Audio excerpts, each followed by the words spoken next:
حضور علیہ السلام سے حرم کی جانب جا رہے ہیں۔ کوہ صفا کے قریب عبداللہ ابن جدعان کا گھر ہے۔ قریب سے گزرے تو آگے سے ابو جہل آ رہا ہے۔ حضور علیہ السلام کو جب اس نے دیکھا تو بدتمیزی شروع کر دی۔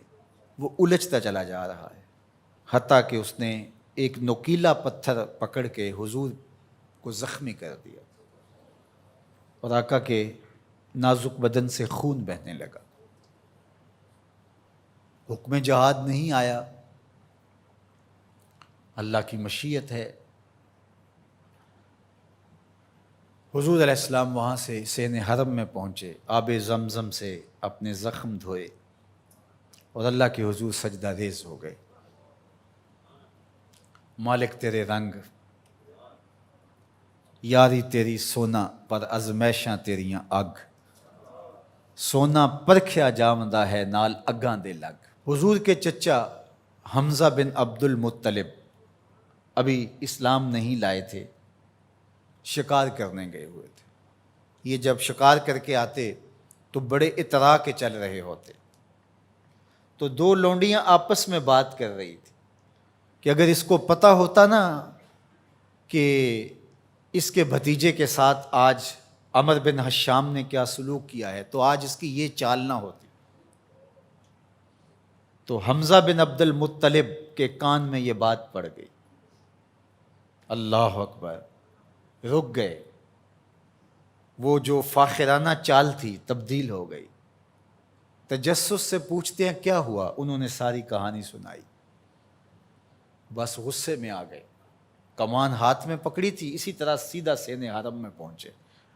صنادید قریش نشستیں جمائے بیٹھے تھے، ابو جہل بھی اپنے چیلے چانٹوں کے ساتھ ایک نشست پہ براجمان تھا۔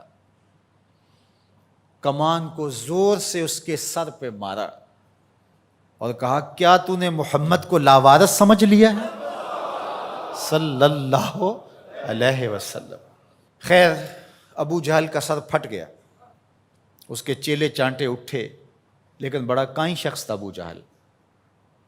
اس نے کہا کہ یہ اس وقت تو تنہا ہے، لیکن اگر سلسلہ چھڑ گیا تو بنو ہاشم بھی آ جائیں گے، اور میں نے بہت سری زیادتی کی ہے۔ اس نے کہا بس بس بس چھوڑ دو، مجھ سے کچھ ہو گیا تھا۔ اب حضرت امیر حمزہ حضور کو تلاش کرنے لگے،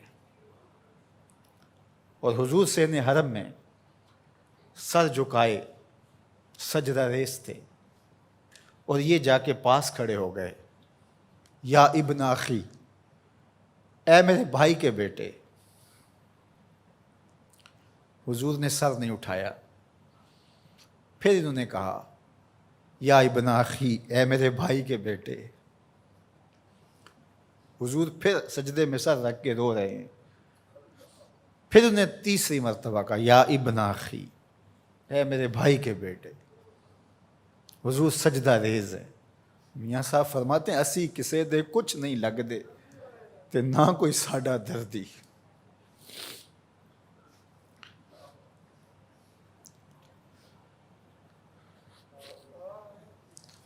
خیر حضور نے سر انور اٹھایا تو کہا بھتیجے تو خوش ہو جا، میں تیرا بدلہ لے آیا ہوں۔ حضور نے بڑی بے نیازی سے کہا کہ چچا مجھے کوئی خوشی نہیں ہوئی۔ کہا میں اتنے بڑے سورما کا سر پھاڑ آیا ہوں۔ کہا مجھے کوئی خوشی نہیں ہوئی۔ بخت یاوری کر رہا تھا۔ دوسرا جملہ کہا تم کیسے خوش ہوگے؟ کہا جس رب کو میں مانتا ہوں اس کو تم بھی مان لو، یہ میری خوشی کا سامان ہے، اگر مجھے یہ دے سکتے ہو تو۔ کہا پھر دیر نہ کیجئے، ابھی اپنی غلامی میں شامل کر لیجئے۔ یہ ہوتی ہے اپنے مشن کے ساتھ وابستگی۔ ہم اپنے چھوٹے چھوٹے سطحی مفادات کی وجہ سے کتنے بڑے دینی نقصان کر دیتے ہیں، اور ہم جان رہے ہوتے ہیں کہ میری اس ذات سے یہ نقصان ہو رہا ہے، لیکن ہمارا نفس اتنا بڑا ہوتا ہے۔